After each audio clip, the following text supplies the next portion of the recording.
Hola, buenos días, queridos jóvenes de noveno grado.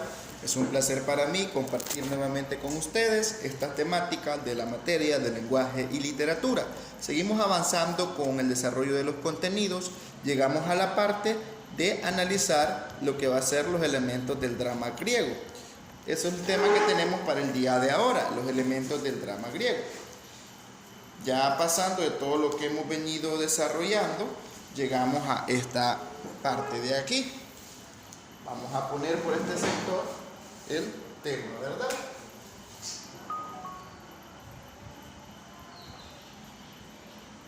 Elementos del drama griego.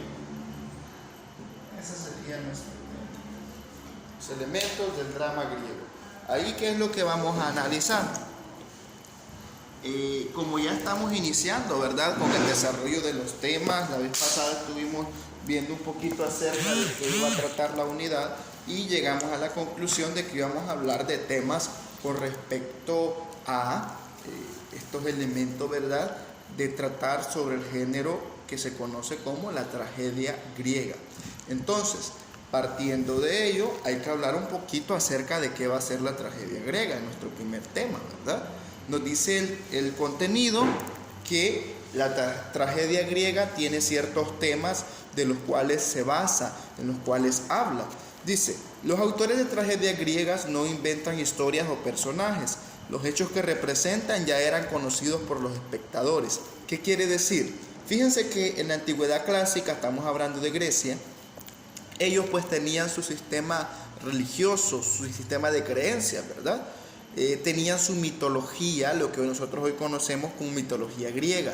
Ellos tenían pues los dioses para cada uno de los fenómenos y ya tenían su forma de creer ciertas historias. Entonces, habían ciertas historias que era de conocimiento general por la misma cuestión de la religión, ¿verdad? Entonces, en el teatro griego, lo que se representó cuando aparece la tragedia van a ser historias u acontecimientos propios de la mitología griega.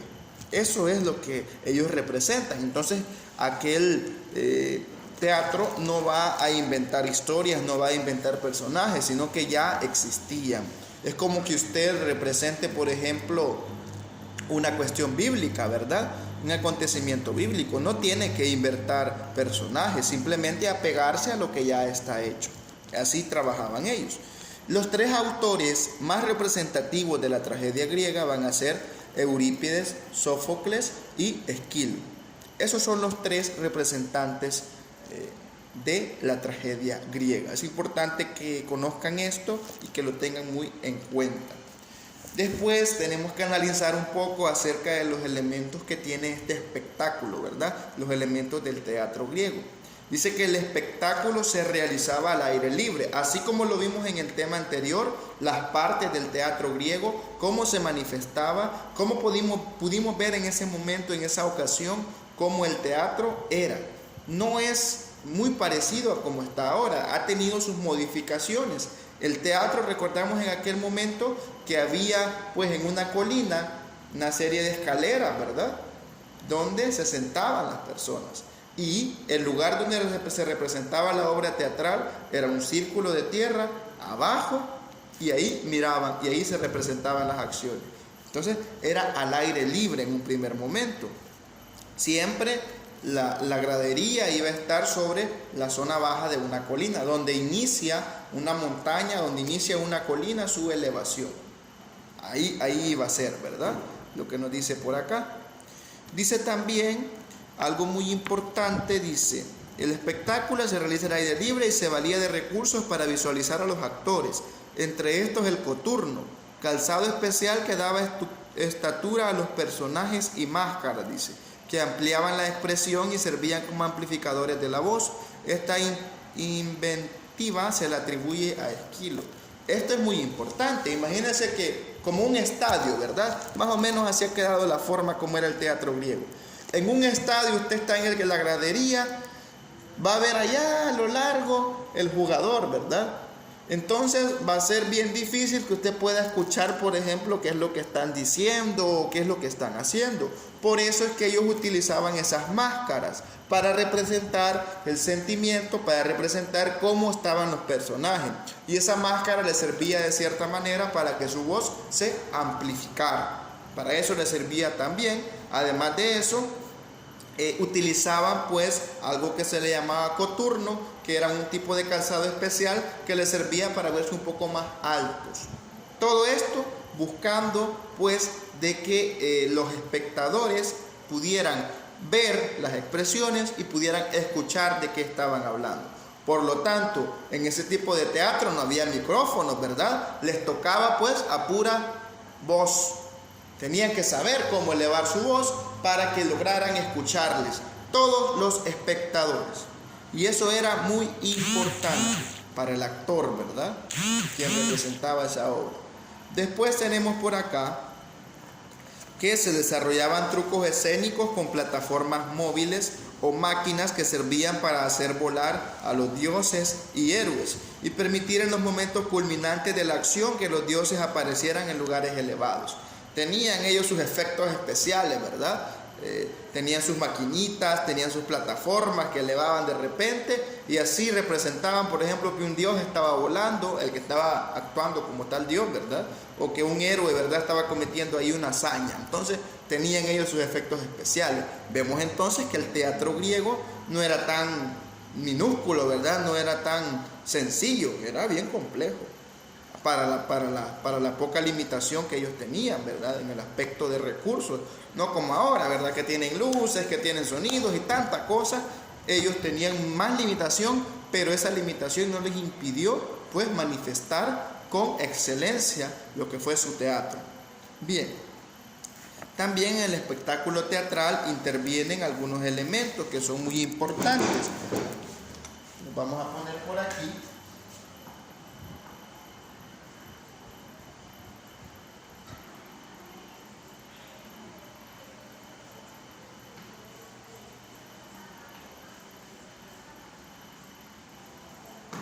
Bien, tenemos esos elementos, ¿verdad? Tenemos por aquí que los elementos dentro de este espectáculo, ¿verdad?, teatral, que son muy importantes, van a ser los actores protagónicos, el corifeo y el coro. Vimos el inicio de la unidad cuando estábamos revisando pues esa muestra, ese fragmento de la tragedia griega que se conoce como Antígona. Tenemos por ahí que encontramos estas partes. Los actores protagónicos de esa obra van a ser en ese momento Antígona e Ismeno. ¿Quiénes son los actores protagónicos de una obra? Son aquellos en torno a los cuales giran todos los acontecimientos. Son lo principal. La historia se modifica conforme a lo que a ellos les vaya sucediendo o lo que ellos vayan diciendo, ¿verdad? Ahí tenemos el ejemplo. El coro. ¿Qué va a ser el coro? Va a ser un grupo de personas que proveían el lirismo al espectáculo y un clima poético a la acción dramática. Además le daban cohesión al drama. A partir de su intervención se desarrollaban diálogos declamados. Es considerado como uno de los actores. El coro, ¿qué es lo que hacía entonces? De una manera poética, de una manera lírica, presentaba o decía algo que estaba sucediendo. En el caso de la obra que analizamos de Antígona, encontramos por ahí de que el coro lo que dijo, la única intervención del coro en ese momento fue para decir que Antígona era muy aguerrida, ¿verdad? Era muy persistente, de una manera lírica, un poco poético. Después tenemos el corifeo. El corifeo es el maestro o director del coro. Estaba al frente de él. Su papel era de suma importancia porque alternaba con los actores y llamaba al orden y al diálogo en momentos álgidos de tensión o la calma. Representa el pensamiento del pueblo. Entonces, el corifeo va a ser el director del coro. El corifeo tiene una gran importancia porque él es que va dando esa alternancia, ¿verdad?, entre participación de personajes, entre lo que va a decir un personaje y el otro. Además, él tiene, si se fijaron en la obra de Antígona, Habló más el corifeo que el coro. ¿Y qué fue lo que dijo el corifeo? Presentó características buenas de uno de los héroes, que fue Ismene, ¿verdad? Entonces, eso hace el corifeo, que es el director del coro, presentar qué es lo que está sucediendo o hablar en bien o hablar en mal de un personaje que está por ahí. Es como el director dentro de la obra teatral, ¿verdad? Él está presente ahí. Cuando ya se está representando, no es el que los prepara, sino que él está ahí adentro, dando como ese orden, ¿verdad? Para que se vaya desenvolviendo todo el aspecto teatral, ¿verdad? Se vaya desenvolviendo la situación dramática. Bien, después de eso avanzamos a que habían unas unidades o secciones que tenía la tragedia en aquella antigüedad clásica. Esta es la forma en que se iban presentando las cosas, como la estructura, por decirlo así. Tenemos ahí en imagen del libro, o en nuestro libro, en la página 70, que hay unidades o secciones de la tragedia. Nos dice que la primera es el prólogo, la introducción que expone los antecedentes de la acción. Si en algún momento ustedes han tenido la oportunidad de revisar un libro, por ejemplo, el prólogo en los libros va a ser aquella como introducción, aquella reseña que te da una persona acerca del libro. En el caso de la obra teatral va a tener una misma función, que va a ser como esa reseña, esa introducción a los hechos, ¿verdad? Después tenemos la parodos. El coro entraba en escena, ellos eran los primeros, entraban danzando y entonando un canto mientras avanzaba hacia la orquesta. Su canto refería a los hechos de la acción. Ellos así entraban, el coro entraba danzando, haciendo movimientos estrambólicos, exagerados, ¿verdad? Y entraban entonando un canto, y ese canto que entonaban nos ayudaba a conocer la historia. Era otro tipo de introducción de lo que iba a suceder. Hacían todo esto hasta que llegaban al espacio de la orquesta, ¿verdad? La orquesta era quienes producían la música en vivo en ese momento. Ojo, ahí todo era producido en el momento, no es como en el cine, ¿verdad? Que ellos graban y cortan. Allí todo en el momento. La música era producida en el mismísimo momento que se estaba presentando la obra teatral. Después tenemos los episodios. Son partes dialogadas entre los actores. Se intercalaban con los del coro, ¿verdad? El coro participaba de repente declamando algún poema o cantando algo mientras los actores dialogaban, ¿verdad? También tenemos por acá que es importante el aspecto del éxodo. Es el canto final del coro. Mientras sale, al finalizar la tragedia, cierra con una frase o idea significativa. Ya es lo último que va diciendo el coro, es el resumen, ¿verdad? Aquí yace el pobre Aquiles, por ejemplo, que sufrió tanto y murió de tal y tal forma. Y le dan honores y dan una idea ya resumida de todo lo que pasó y termina la obra teatral. También tenemos que hay un héroe clásico muy importante dentro de estas obras de la tragedia. Va a ser aquel personaje principal, aquel que está inmerso en un destino del cual no puede escapar. Su destino siempre va a ser trágico. ¿Por qué? Porque los dioses así lo quieren. Les decía en su momento a los compañeros presenciales de que en este aspecto la tragedia se utilizaba de alguna forma en un aspecto moralizante, ¿verdad? Para pues generar de cierta manera en los espectadores el sentimiento de que una persona, ¿verdad? Una persona no podía salvarse de su destino. Si el dios Zeus, que era uno de sus dioses, quería que esta persona fuese desdichada, iba a ser desdichada toda su vida. Esa era la función que tenía este tipo de teatro, ¿verdad? Al representar cuestiones mitológicas, acuérdense. El héroe trágico siempre está en conflicto con fuerzas superiores a él. Por ejemplo, Antígona tenía ese conflicto, ¿verdad? De que ella quería enterrar a sus hermanos que habían muerto a causa de una disputa entre ellos mismos para ver quién tenía el trono. Por lo tanto, el dios Zeus, viendo este acontecimiento, ¿verdad? De envidia que había entre los dos, Él había dado la resolución de que no debían ser sepultados, ya que ellos no merecían recibir honores porque habían muerto a causa de una situación deshonrosa, ¿verdad? Estar peleando por el trono. Entonces estaba eso.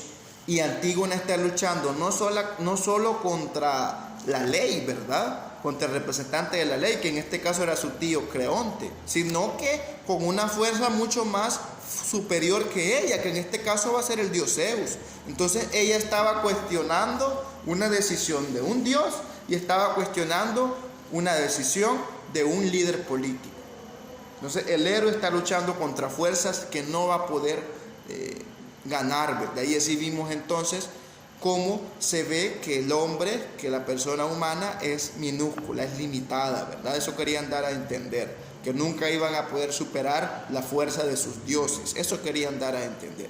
Y que al final les tocaba sucumbir ante las fuerzas del destino, lo que le pasó a Antígona y su hermana. Por tantas advertencias que se les dieron de parte de Creonte, al final, pues, sucede lo que se les advertía o se les amenazaba, que iban a morir lapidadas, y así sucede, ¿verdad?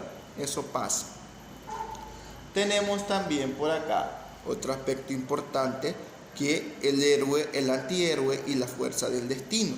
En la tragedia, tanto los dioses como el destino dirigen las acciones de los seres humanos. Tenemos por acá un cuadrito que es importante que lo veamos. Lo voy a poner por acá, a ver si lo pueden ver. Por ahí está. Dice: el héroe es un personaje famoso y pertenece a una familia noble, como en el caso de Antígona, una familia real, ¿verdad?, que tenía derecho a trono, por eso estaban peleando ellos. El héroe comete una falta grave o presenta una debilidad moral o intelectual. ¿Cuál fue la falta que comete Antígona? Desobedecer a los dioses y querer enterrar a sus hermanos. Cae en desgracia, ¿verdad?, por sus acontecimientos, por lo que él hace. El antihéroe es un personaje importante que vive sus propios valores. En este caso el antihéroe va a ser Creonte. Su marco de valores es opuesto al que reconoce su sociedad. Su historia personal ha sido cruel y dolorosa y se enfrenta al héroe. La fuerza del destino le da sentido a toda la trama, que a pesar de que todos los esfuerzos que hizo Antígona por hacer lo que ella creía que era debido, siempre terminan mal. Es una fuerza superior, predeterminada por los dioses e inevitable, contra la que no se puede pelear. Y eso es esa representación, ¿verdad? Aunque todo, no importa lo que hiciera Antígona para cumplir su cometido, siempre ella iba a terminar mal. El conflicto dentro de todo esto va a ser aquel choque de intereses entre el héroe y el antihéroe, ¿verdad? Yo quiero una cosa, tú quieres otra, y hay un problema. Ese es el conflicto. Y hay mucha importancia, ya para ir terminando, dentro de todo esto, en los dioses griegos. Ellos aparecen muchas veces en las historias de la tragedia griega. Se le da una vital importancia, ¿verdad? Y tenemos por aquí alguna reseña acerca de ellos. De acuerdo con la tradición griega, del caos nacieron los dioses mayores o titanes, encabezados por Cronos, que es el dios del tiempo, es el padre del tiempo, ¿verdad? Estos dioses o titanes mayores aparecen, ¿verdad?, así como se describe en otras religiones, que al principio, antes de la intervención del Dios mayor, todo era un caos. Por ejemplo, en la Biblia, en el cristianismo, se cree que antes de que Dios ordenara las cosas, había un caos en la tierra. Entonces aquí se da de esa forma. Cronos tenía pues aquel temor, ya que el oráculo le había dicho de que iba a ser destronado por uno de sus hijos. Entonces cada hijo que él iba engendrando se lo iba comiendo, ¿verdad? Y estaba en su vientre, guardado en su vientre, ¿verdad? Bien, resulta que uno de sus hijos, Zeus, la mamá de todo, ¿verdad?, la esposa de Cronos, se cansa, ¿verdad?, de que cada hijo que ella tiene, ver cómo en un momento el padre de sus hijos lo devora y lo pierde para siempre. Cuida a uno de estos hijos, se lo entrega a la madre de la naturaleza, que era Gaia, la madre tierra, y es ella quien se encarga de criar a Zeus. Cuando Zeus llega a la edad adulta y adquiere suficiente fuerza, recuerden que él es un dios, es hijo del dios Cronos, entonces él es dios, y viene y lucha con su padre, le da una poción para que escupa a sus hijos, los vomita y entre todos derrotan al dios Cronos y encierran a los demás titanes en las fosas oscuras del Tártaro.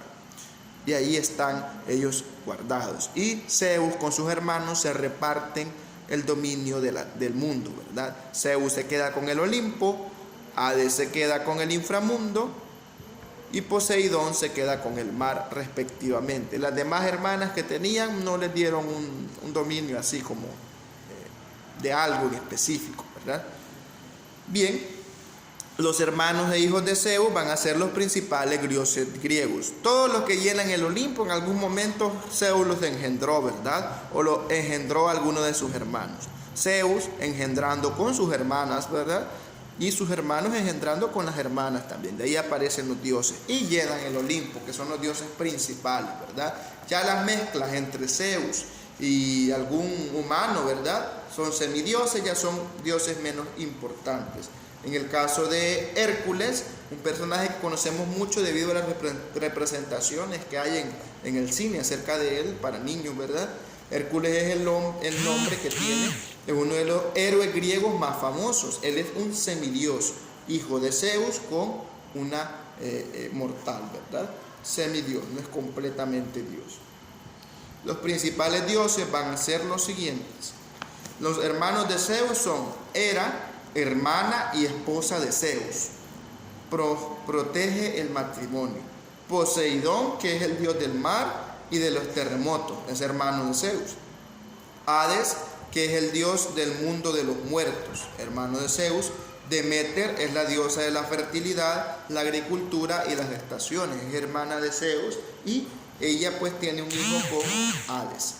Los hijos de Zeus principales, que son mezclas, ¿verdad?, de Zeus con sus hermanas, va a ser, o de sus hermanos con las hermanas, van a ser Afrodita, que es diosa del amor y la belleza, Apolo, dios del conocimiento, la profecía y la poesía, Ares, que es el dios de la guerra, es hijo de Hera, Atenea, que es la diosa de la sabiduría, Dionisio, que es el dios del vino y la fertilidad, de quien se cree que en un festival en honor a él nace el teatro griego, y Heracles, que es el héroe reconocido como semidios, nacido de una mujer almacena. Heracles es Hércules, ¿verdad? Él es un semidios. Mezcla entre Zeus y una mujer llamada Almacena, Almena. Bien, eso sería todo con respecto a la clase del día de hoy. Desarrollaremos esa actividad que tenemos por aquí, se la voy a presentar, ahí le sale ese cuestionario de repaso, tenemos ahí algunas preguntas y es importante que las respondamos en nuestro cuaderno, porque de ahí van a salir los posibles exámenes mensuales que vayan a aparecer más adelante. Entonces ahí tenemos todo esto, cualquier duda, pregunta que tengan ustedes acerca del desarrollo de esta actividad, ahí estamos a la orden para cualquier pregunta que tengan. Eso ha sido todo, queridos jóvenes, gracias por la atención, nos veremos hasta la próxima oportunidad. Cuídense mucho, bendiciones.